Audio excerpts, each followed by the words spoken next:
All right, I want you guys to take a moment with me. Then we're going to travel back to 2019 to one of my best and most pivotal shows that I feel like shaped me as an entertainer and made me learn a lot about where I want to go and reshaped kind of my thinking. So, back in 2019, I talked to a company called Raw that did a bunch of shows across the nation, and they ended up doing a show in Chicago, and it was called, I think, Raw Arise, and it was at the Metro. And the Metro is a very legendary venue in Chicago. It holds about 2,000 people. And I mean, like, I'm a rock fan. So, like, Metallica's performed there, Foo Fighters, Fall Out Boy. Like, it was just to have this laundry list of entertainers to perform this stage and someone telling you that you get the opportunity to have your moment really kind of was like, whoa. And then Raw also gave me a lot to work with. I think there was a moment like before this show, I've done a lot. Like I've done big shows. I think Raw was one of the bigger ones, being around like 2,000 people. But when you sit there and you look back, like I started Magic in first grade and I didn't start doing shows until middle school. And even then when I did like shows, it was birthday parties, it was small events, it was private events for about like 20 to 50 people, and then you would get the occasional like 100 to 200 depending, because like I've done like high school shows where I performed for like high schools in like Missouri, Indiana, Illinois, and there's stuff like that where you get to perform for kids. But like there was always a part of me that always asked, where can magic go? How big can I make this? How like what's the next step after this? Because as much as those shows pay, like I want to solidify my name in magic. And like I know I'm just a dude from a small town in Indiana, but like you like during that time growing up, like you had Chris Angel who was doing a lot on TV, and you had like you don't really see magicians touring. Like there's the illusionist tour, but like no one's really doing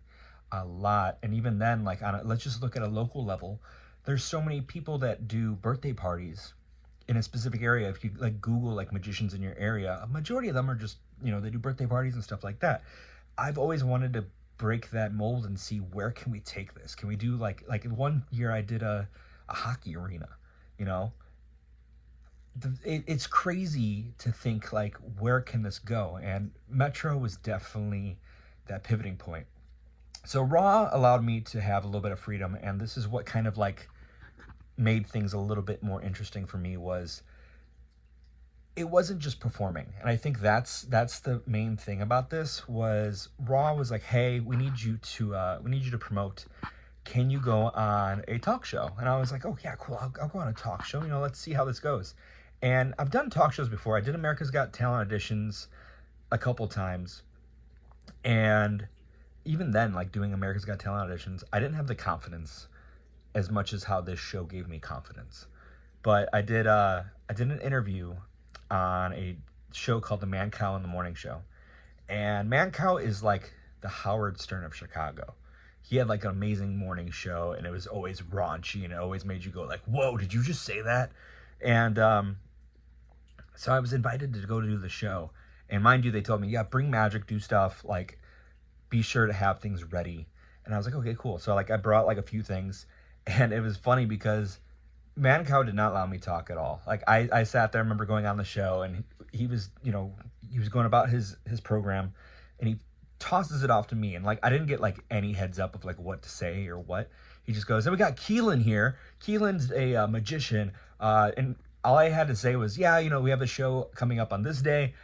Be sure to get tickets online. They're $25, and I'll be doing magic and comedy. And this was like a point where my comedy wasn't really strong yet either, which was very interesting. It was a point where I think I was still trying to figure out who I am within comedy. Like I wasn't writing a lot until like COVID hit. But it was one of those things where he goes, hey, Keelan, go do a trick. And I was like, yeah. And I pull out a deck of cards, and Mancow goes, Keelan, we're on air, on the radio, and you're going to do a card trick as if anybody can see this. Which was really funny when he said it, because I didn't think of it. But it was just very much so one of those things where you're like, yeah, you're right.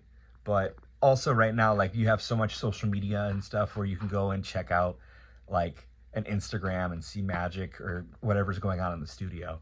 But no, it was very interesting to like do a show like that and like learn how to promote and get that opportunity to do like a bit of marketing on a different level besides just posting to Facebook or Instagram saying, hey, I'm doing a show. It's like, hey, I'm on a morning talk show talking about a show coming up. Sorry, my hand is like shaking on this. But even then, leading into the show, like we had a couple days where we had to do like set rehearsal, and they're like, hey, what are you doing? Which was always weird to me because I've always been so secretive about the magic, where it was like, I can't show you what I'm doing.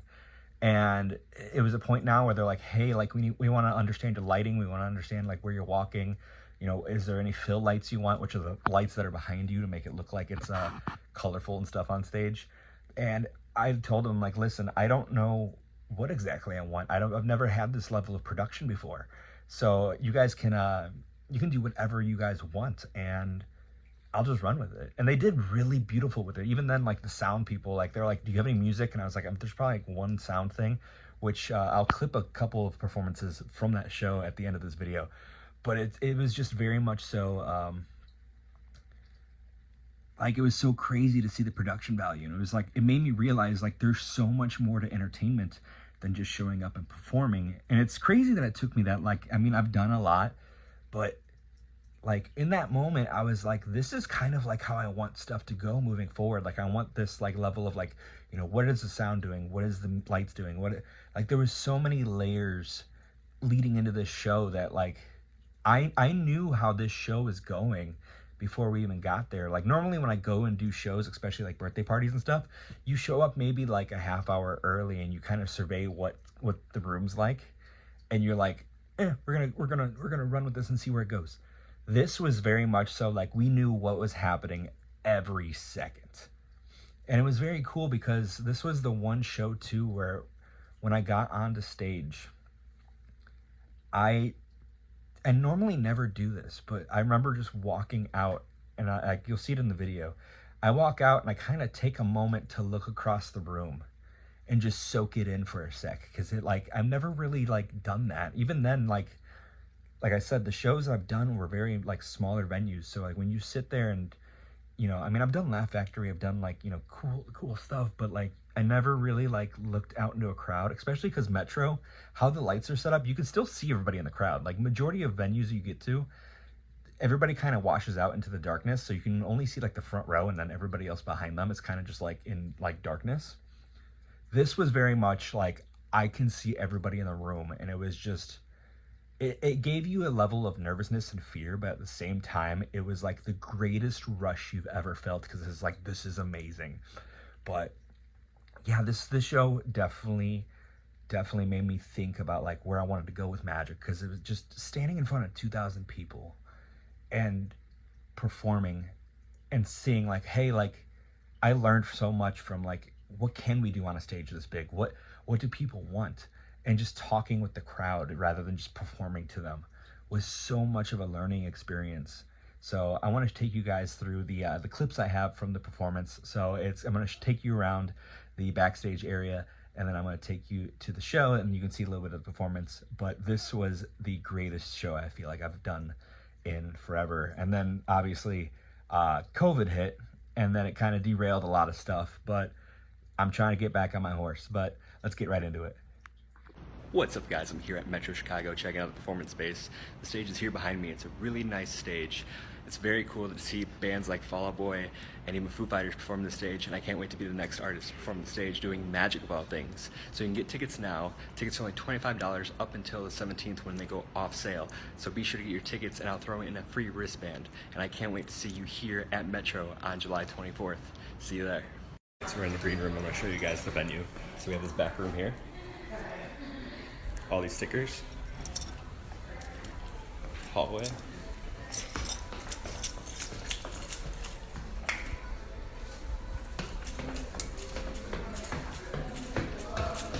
getting a good workout in.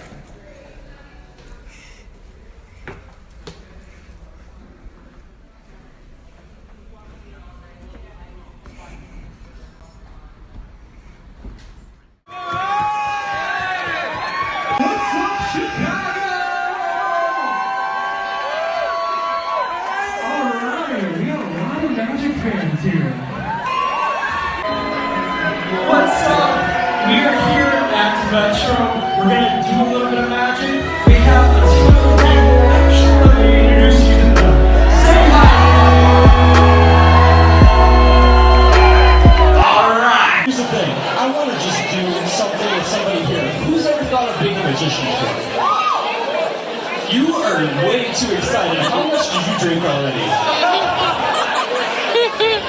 You just love magic? I love how she was excited. I love magic. Come up here with me.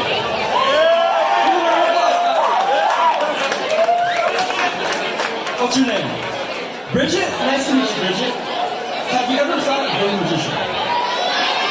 You'd love to be a magician. So I want to try a little something here with you. The audience is going to be in it a little bit, but you're going to be the main attraction of this, okay? So you need some kind of magic gesture. So like something to say, I'm a magician. So you want to do like a cool like,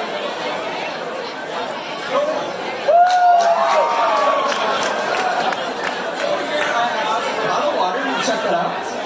And we have some cups here. Try those some favorite cups. Hey, you know.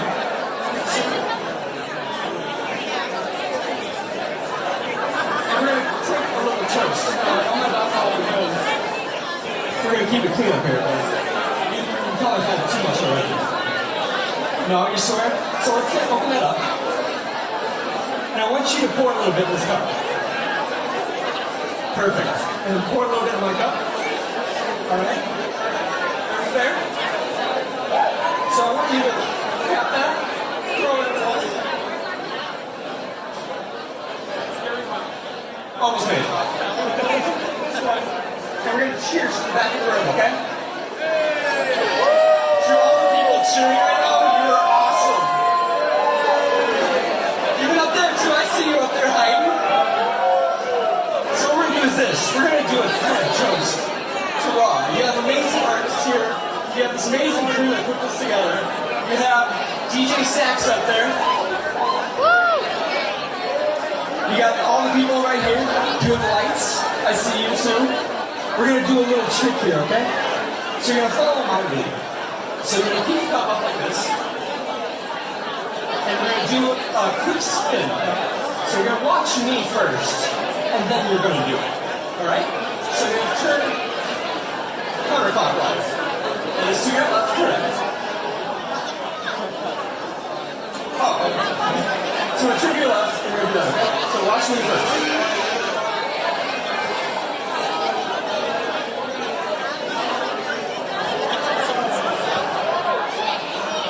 I'm going to keep those moves later for the strip pole. I just want you to try it. So go slower the better. Okay? We're going to feel it. One drop. Slower the better.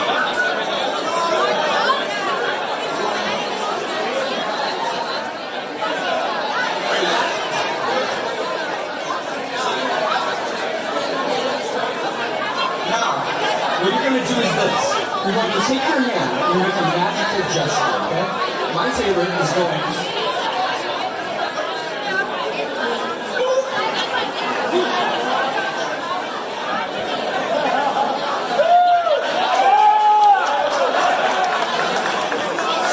If you did this right, watch the cup, keep it bubbling, keep yours up.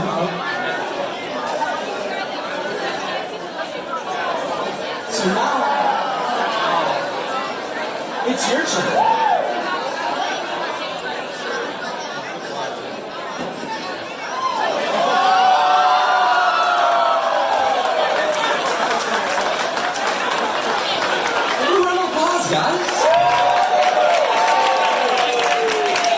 That was my performance from Metro.